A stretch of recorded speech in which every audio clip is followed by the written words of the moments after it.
Engine bit by bit, chomping at the bit. My shots hit accurate, a profit, passionate for profit, cashing in. That's the shit. Lyrical laxative, running off after, never relax when lashing. Different than the last one, so let's see. Chocolate dip, nuts. I'm Nestle, Milk Word Wrestling Federation. Oh shit, we're back. It's 2022, baby. Welcome back to the One Tribe podcast. Back in the home of the One Tribe podcast, Raw Coffee Alcoos. And we're back, Season 2, Episode 1. What's up, boys? Welcome back. Good to be back. If you're tuning in for 22, Episode 1 this year, good stuff. Loving it. How was everyone's New Year's? Yeah, it was good. I mean, yours was. Yeah, mine was actually quite good. I was in bed by 10 o'clock. Yeah, you guys were old fellas, I think, on New Year's. 9:45. Ooh, 9:45, what were you? I pipped him about 10:30. Jeez, all right. Well, I'm obviously the exciting one in the podcast here. I managed it to 1:30. Yeah, we're at a villa here in Jumeirah, which was actually quite nice. Nice little experience. Little videos in the group. Yeah, managed to dodge the rain. I mean, what have we had? Did you see that stat? We've had more rain in the last 4 days than the whole in year the last or 2 years or something like that. Mind you, that's probably about 10 millimetres. Yeah, like, true. Don't think the place is Atlantis. No, actually, yesterday on the way home, Dubai, had the guy that does the seeding and stuff from whatever group they're at. And he was like, yeah, obviously they wanted to explain why the weather patterns are so up and down and whatnot. Anyway, they've been seeding for the last 2 weeks, 3 weeks. And then obviously this is what we get. But anyway, so everyone had a good New Year's? Yeah. Positive. Fresh start. Just straight into 2022. That's it. You've launched right in, haven't you? Yeah, mate. No mucking around. Straight in, new diet plan. New diet for me. Clients are coming back slowly, but the news of the city at the moment is COVID's reared its ugly head again, and it's kind of weird. It's like numbers are going up, people don't give a fuck. Man, they got the flu, bro. Yeah, it's just people have moved on. So a few people in ISO, and but still everybody's sticking on track. Clients did really well this navigating this New Year Christmas break, so still getting results, still on track. Everybody's back into it, and that's what we sort of wanted with the team, was just to have your time off and just keep the roll. Transition really, really well. So yeah, it makes sense. What about you guys? I don't know. Well, let's just. We're running this one without introducing our fucking guest. So, welcome, Miss Stacey Thomas. Thank you, guys. I had this all planned in my head, but then we started talking shit about the New Year's. But Stacey Thomas, welcome to the One Tribe podcast. Thank you for coming on. How was your New Year's? Yeah, it was awesome. Yeah? Yeah, just chilled, really chilled. Yeah. Down on the beach, just hanging out. That's right. You got all the 360 view of the... Yeah. My sister flew in the day before, so I haven't seen any family for 4 years. Public apology as well right now to all our listeners. If you can't understand us today, I fully apologise, because there's 4 Australians now rather than the 3. So we need to talk a little bit clearer, a little bit slower for the listeners, because we absolutely get lost sometimes with our shit English from Australia. So get your translators. Apologies now.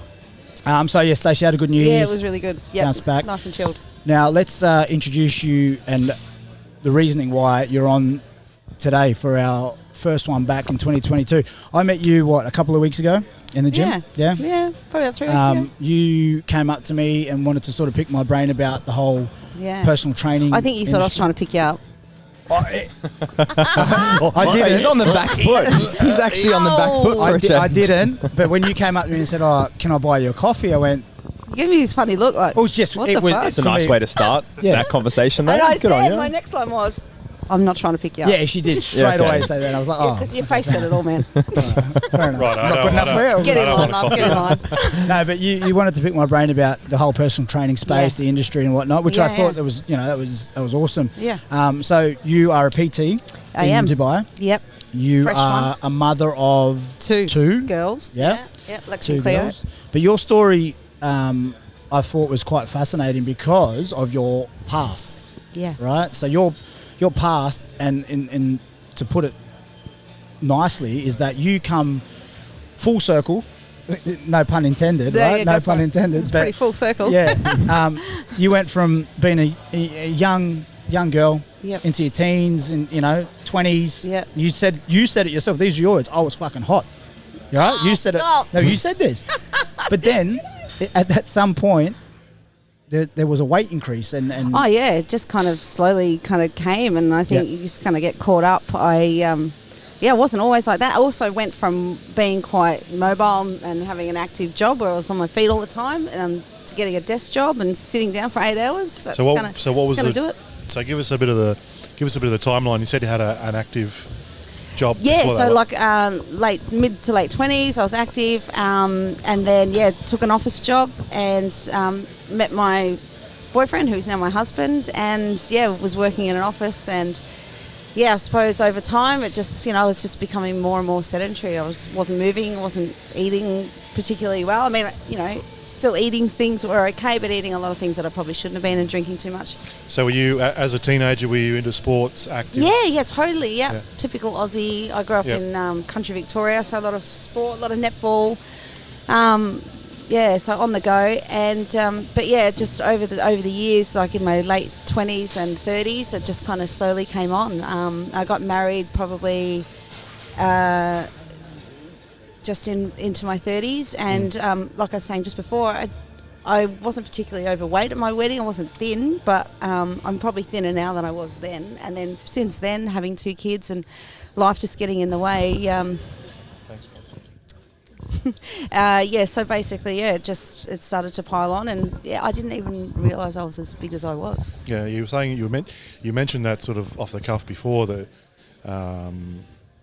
there was a bit of an epiphany. You saw a photo of yourself. Can you explain? Yeah, explain so I was scrolling, I don't know, looking at old stuff on Facebook, as you do, and there's a photo that's been up there for a long time, and I just made a comment on it, and it kind of snowballed. It got all this traction, and I couldn't believe that I was that way, and in my head I felt like that person, but I didn't look like that person. Yeah.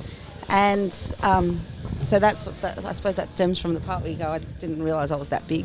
Yeah. And I just was like, got to do something about this, and just was determined to try and change things and make a change and just move more. And unfortunately, I'd lost my job when COVID first hit, and I wasn't working, so I had no bloody excuse really. Just had to do something. Someone would argue that you could have had every other excuse under the sun, because I know people lose their job and just curl up into a ball and roll on the junk food and whatnot. So talk us through how did you make the switch to be a positive one? Because I know that's not easy. Yeah, I don't know. It was, I think, once you start moving more and having your endorphins are going, and you feel better. And then obviously once you start dropping a few kilos, you get the motivation. It just snowballed for me. I think connecting with people who are like-minded. I joined a HIIT group, so we're doing HIIT classes, and I got my neighbours involved, a little WhatsApp group, so we're all accountable, and just kind of kept going. And I got really addicted, so I was going pretty much every day. So that just helped, and things just got easier. But little things like my motor skills and stuff, like my balance and things like that, that all came back. I'd lost so much of that, and you don't even know. So I really noticed that, and I think getting my mates involved and having that was the key. Yeah. Let's talk about the the whole psyche of the actual weight gain though, because I think that's the weight loss thing is definitely important. People put it on, they need to lose it, but I don't think a lot of people understand the whole side of putting on the weight, right? Yeah. So for you were saying that it just gradually came. How many years? Oh, so 10 years. Okay, so 10 years, right? That's a long time to slowly just... Do you know how much? What was that number roughly over 10 years, if you don't mind? I would have no idea. So it probably would have been, I don't know, about 79, and then I went up to 96. Okay. Yeah. It's close to... Okay, so it's a decent... And so you started at 79? Yes, I'm estimating. Give or take. I didn't weigh but myself 20 back then. kgs over 10 years, like I'm saying, is it does creep slowly. You don't notice it. Like, No, you don't know. No chance. The only thing that you notice is like when you go and if you got an event or something and you got to get a new outfit, or if your clothes just get tighter and you go, I'll just go and get a new pair of shorts because these ones don't fit me anymore. Yeah. And you just slowly go up and up and up. Or you're in denial. You keep squeezing into something that doesn't fit you. Absolutely. Yeah. And I actually said this to you, I think it was last week. Rebel Wilson, who's another fellow Australian Aussie, expat, big Hollywood actor. Go Victoria. Yeah, Victoria girl.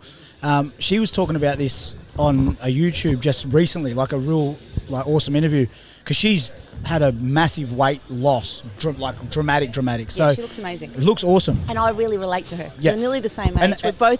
And that's from the why I same brought kind it of up, place. right? So it was the whole Yeah. thing of her going, right, I've played this fat, funny girl in all the movies that I've ever done. Yeah. And then from there, she thought, okay, I'm being typecast now for these Hollywood scripts. Yep. But what it's doing to her mentally, because of her health, It's detrimental. is definitely not the right thing she should be portraying to the world, number one. Yeah. And number two, for her own health to survive. That's to, right. To Is live. that a cost to her? Absolutely, right? So the millions of dollars and stuff doesn't matter when it comes to your Of course health. not. So, she was saying that she felt sexy at her biggest because she took it on. She took that life on. But then she also said, now I'm this person and people, young girls, look up to me or whatever, in your case, your kids. Totally. I'm not promoting this the right way, right? I know that there's going to be things that go wrong in the next maybe 4 or 5 years in terms of my health, blood pressure, what we were talking about before, just different things, right? Yeah. Diabetes, etc. So I need to start doing things for myself. And anyway, her weight loss, absolute crazy. She looks amazing now, and she still feels the same sexiness, like to herself, still loves herself, but now even more that she was able to do this for herself. Do you know what I mean? Yeah. So. So I said to you, I never felt unhappy. I wasn't unhappy when I was bigger. And I don't speak for all people who struggle with their weight, but for me personally, I wasn't unhappy. I had aches and pains, niggles, a huge amount of inflammation in my body. Yeah. And I think that's the thing that kind of it liberates you because you've got all this energy and you're like, oh my God, I can do that now. It doesn't hurt. And like I said, my motor skills, my balance came back. I can do things that I couldn't do before. Now, My kids say jump on the trampoline. I'm not so scared I'm going to break it now. Yeah. Full for it. Now, did you ever have, in that 10-year journey, like you said you met your husband, your now husband, or any of your friends, did anybody ever say to you, Stace, like you are putting on a bit of weight? Maybe Probably you only want my mum. Yeah. Mothers Pretty always honest. tell the truth. Pretty Right? honest. Like that you're either not feeding you enough or, Yeah, and she wouldn't have. I don't recall an incident, but it probably would have been like an ingest. Like, those jeans look a bit tight. Like, it would be comments like that. Now, Does she look at you now and say, "Yeah, that's hot"? She probably wouldn't use those words, but no, she's proud of me. She's let me know and stuff. So she sent That's good. messages. but Yeah. that whole thing, right? Like I would want somebody to tell me the truth. Like as much as She wouldn't have seen it either. No. Because it was so slow. absolutely, and the thing was you with made you. just go, that's the shape you are, and that's just what you see. But now looking at it, now you're in the field, you're in the fitness field and the profession. Yeah, totally. Now giving that hard truth to somebody. Look, I'm not saying this because you're putting on weight. I'm saying this because your health is in jeopardy. Yeah, I'm not taking it as I'm not putting it across as a visual perspective Correct. and leaving it at that. Because you loved yourself. aesthetic. You loved Yeah, exactly. I'm Yeah. happy. Yeah. It's we all know as coaches that yes, that is part of it. People want to look better, but we try to push past that. Holistic. It's not Everything. that is one part. Yeah, but you've got to think your health, your emotional, your behaviours, all this other stuff that comes with it. You don't just look better, perform better, like you said. Your motor skills, your joints, your health overall. Yeah, clarity, brain clarity. There's Huge. all that stuff that people will always put behind. I want to look better. Yeah. So It's always. just the outside. It's So not now, the let's touch on that. Would the four of us are sitting here? I know I've already answered myself. I would want the harsh truth from somebody if I was putting on weight or whatever. It could be in any facet of life, whatever. If you're acting like an absolute twat, like pull your head in. Pull your You head need, in. Right? you need a shave at the moment.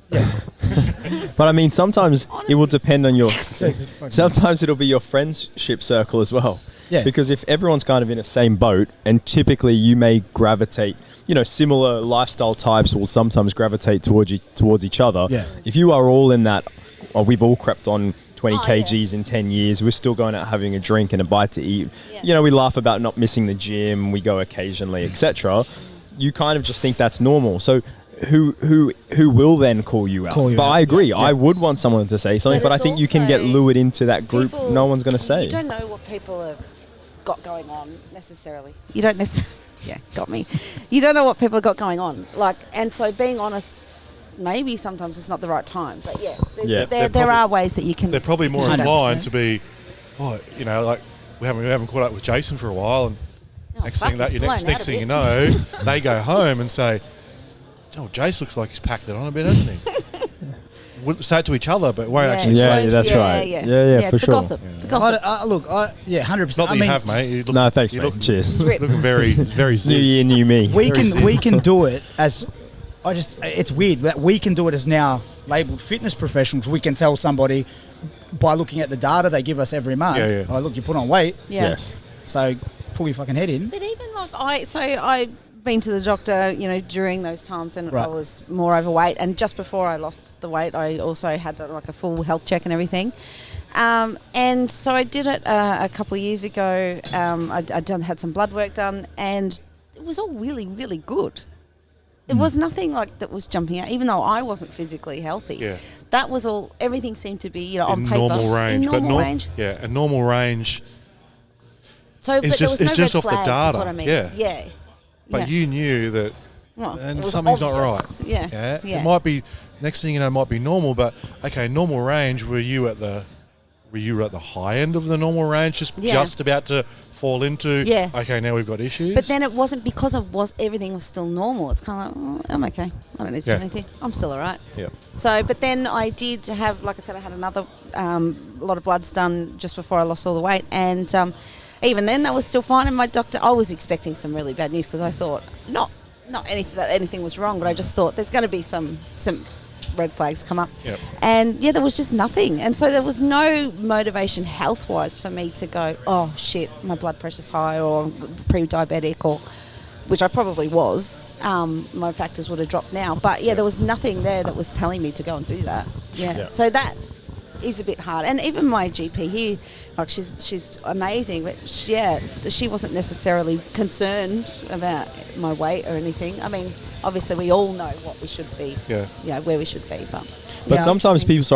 sometimes people also don't take it as a sign until they're diagnosed with something. And I think that's one of our biggest messages as coaches, is to try to, it's preventative training. It's a lifestyle. Absolutely, it's about training and not waiting until it's like, mate, you've got diabetes, you've got X, you've got Y, you've got Z. Now what? And this is the problem, especially where we're from, like all Australians, is that I feel like people leave it to the last minute and then they get the bad news. Oh, now I need to change my life. Yeah, that's right. Wow. It's a full 3. Like, that's crazy. But, so what's everyone's... So what's everyone's thoughts on this whole... Which I love all body types, and everyone is like dynamic and special in their own way, right? I get it. But what we're being sold now in this new, the woke generation is giving us is that it's okay to be overweight and fat healthy. This is he's opened the big can. But I want to speak about this because you've been there, now you're on the other side of it. Yeah. You said that when you were there, you didn't think anything was wrong. I get that. That's a mental thing, right? But if you were to go, and like you just said, you did your bloods and whatnot, but the data will show you that you are causing yourself problems. Yeah. You are. Whether they're now or in 10 years' time. Now, to love yourself is one thing. That's fully different. Yeah. But to be causing yourself, like you said, maybe issues within the next year to 5 years. Yeah. What are we doing? Are we just setting ourselves up for failure? Well, because this was part of the kind of, catalyst at the beginning too, because the reason I kind of started to think this way was, I've got a lot of friends who are in their 50s and starting to go through menopause, and this is kind of, for women, it's going to be different for men. And I think, this is kind of the first generation that is starting to openly discuss menopause and how difficult it is, and it's really hard. Yeah. Some people, it doesn't affect them at all, and others, like bloody COVID. Some people don't make it, and others don't even know they've got it. Yeah. So, it's a real challenge, and I wanted to set myself up now, before the shit hits the fan when that happens. Hopefully I've got another 10 years up my sleeve, but I just don't know. And everyone's different. I might be different to my sister, to my friend, So- genetically, maybe it's the same. Don't know. Preventing, almost, right? Yeah, I just wanted to be in as good a shape. as I could before that happened. So then I asked you boys, what's your take on it? Like magazines like Cosmopolitan and like these big subscription magazines that young girls read. Yeah, but they've got a different agenda. Their agenda is to sell.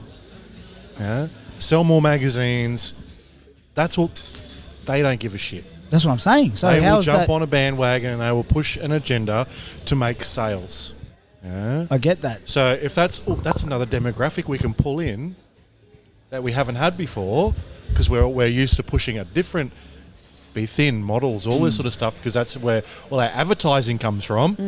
We've got another demographic that we can pull in, Yeah. you know? Yeah. Let's make them feel good about themselves. And Well, I do see a lot of activewear brands for women's fitness. I'm not sure about globally, but I've noticed in Australia, like they're using bigger models, Like and plus they're- size models, yeah. Totally, and Which I the girls love. look Don't get me wrong, I amazing. love They it. I look think great. I think everyone needs. we've got to separate. Okay, you feel confident in yourself. Yeah. You love yourself. All that sort of stuff. That is great. Where this is not the issue. Exactly. But you need to split that line of the mental health against the physical health. If you are putting yourself in a high risk situation, the data shows us that you're at risk. Yes. Yeah. Yeah? Correct. Whether you're confident and you're happy and you love yourself Feel is a it, different yeah. story. Yeah, because you can't tell me when you walk into your GP and your GP says, actually your blood pressure's getting quite high and you're pre-diabetic because of your weight and where you're at. You just saying, well, I don't care. I love myself But the it's- way I am. Yeah. But like you just said, it's almost like you go to your GP and they run your blood and they're like, yeah, your levels are good for a fatty. Yeah. Almost. That's Yeah, like, yeah. which I don't want to Don't sound. feel special. No, Like- but that's, you know what I mean? It's almost like, you're Yeah, you're that's better. okay. Okay, Yeah. we're putting you into this separate group now. Correct. No, you're still a Yeah. human being. Correct. Yeah, With the same physiology, you're putting yourself at risk. Yeah, it would absolutely. be like someone who went in that was underweight. Yes, So correct. you're okay. You love yourself and you're confident and all that, but just letting you know for your physical health, you are Mate, underweight. That's actually a Yeah. perfect point, because people with males, females with eating disorders and underweight or whatever the fact is, if you're underweight, you're closer on Yeah. paper. What we're being, you're closer to death than the other way around. Well, it's more. I think they've both got totally different risk factors, yeah. but Huge, you're still unhealthy. Yeah. absolutely, We know that. Absolutely. Yeah. So how come then that's like that side of the scale, underweight? I think that had its course maybe 90s, Yeah. 2000s with bulimia, Bulimia, anorexia, yeah. and all that came out, and eating disorders and things like that. And I don't know whether it's gone like a little bit underground or whether people are more happy to accept that they've got these issues now and it's getting dealt with a lot better. There's a lot of support out there for binge eating, anorexics, bulimics, eating disorders, things like that. So maybe it's a bit more at the forefront now. It's not as shock factor. Yeah. Yeah. And you know what I It's mean? discussed. People know about it. People are kind of more it's aware. a lot more prevalent. You know what I mean? Yeah. Whereas now it's gone the other way, and like I said, it's kind of normalising being fat, saying it's okay. Yeah. It's okay. and they magazines like that couldn't do that with anorexia and bulimia and try and make it this. No, of course, this fashion statement. How can we sell this? Yes. Well, we can't really because it looks unhealthy. Yeah. So Yeah, I whether, think whether that's the way it's going now, they're sort of linking onto this. As long as you're confident, you're happy in yourself, who gives a fuck? But this is the thing. Like, you could do that with any demographic. Like, you could put chemo patients on the front of a magazine and go, "Oh, this is the new thing." yeah, but like, it's one thing no, saying I feel shit saying that, but it's the truth. it's right? one thing saying things when you're being interviewed or you're in front of your mates or whatever, but it's really only that person really knows how they feel behind closed doors. Yeah. And I think the best way to really set that example is in your case, Stace, you felt fine when you were 20 kgs overweight, but how much better do you feel now, 20 Yeah. kilos less? There you go. Yeah. And, Exactly. and they might put up a wall to ever knowing what that feels like, because sometimes it's the easier option. Not always. There's one side, it's the easier option, also mixed with maybe some sort of underlying issues, mental issues, lifestyle issues. Of course, we won't take away from the usual issues why people put on drastic amounts of weight, but there's also a level of comfort and laziness that comes with that. Lack of support. There's a lot of factors, but ultimately, if you were to get the statistics of how many people had lost a life-changing amount of weight, did they feel better before or after? I mean, exactly. you tell us. Writing's on the wall. Perfect example yourself. Weight slowly went on, but you didn't feel any different. No. Yeah. So you were before. And you get used to the way it feels to be heavier. Before and after, you were still the same. You still had your confidence. Still happy in life. Still all those aspects. Yeah.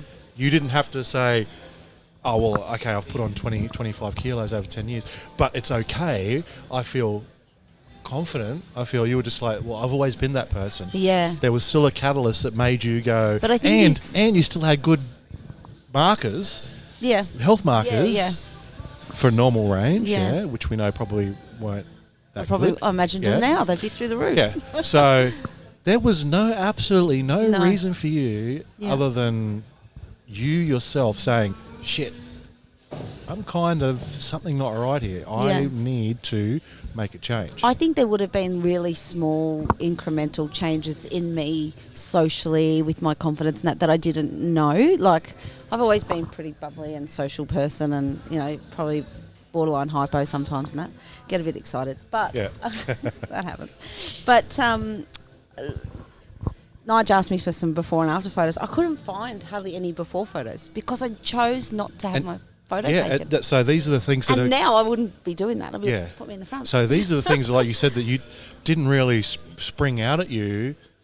They just slowly chipped away and happened over time. So break you down. Now when you, like, you didn't realise that before, but it wasn't until now, after the fact, when someone's asked you for before photos, you've gone, hang on, actually for like 5-6 years I've refused to get my photo taken. Yeah, I mean, I just had photos of the kids and subconsciously, stuff. Subconsciously, do you think that's because it sort of was playing on your mind a bit? Oh, totally, it would have. And that's what I was saying before. It's like when if your clothes aren't fitting you anymore, and they're the times where you go, probably should do something. Deep down you go, and they're a microsecond. Yeah, and they're that minute that they don't make you go stand in front of the mirror and go, oh wow, I really need to change now. Yeah. They were that small. I used to hate going shopping for jeans. Jeans was the worst because you do stand in front of the mirror and you're like, this looks really bad. Okay, so then let's change direction, right? So we've gone the weight loss, the weight gain. Now you hit that pivotal moment of your life. Yeah. And I go, I need to change things up.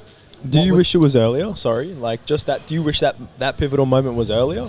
Now that you feel the way you do, or you kind of like it happened at the right time? No, I think it happened at the right time. I think just with, COVID and not working and just, things kind of just fell into place at the right time. She says that now.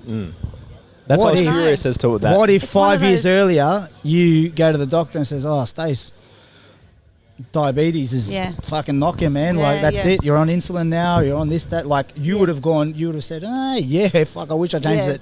10 years ago. Like that, it's all relative, right? Yeah, she was one of the how lucky long's ones. a piece of string, really?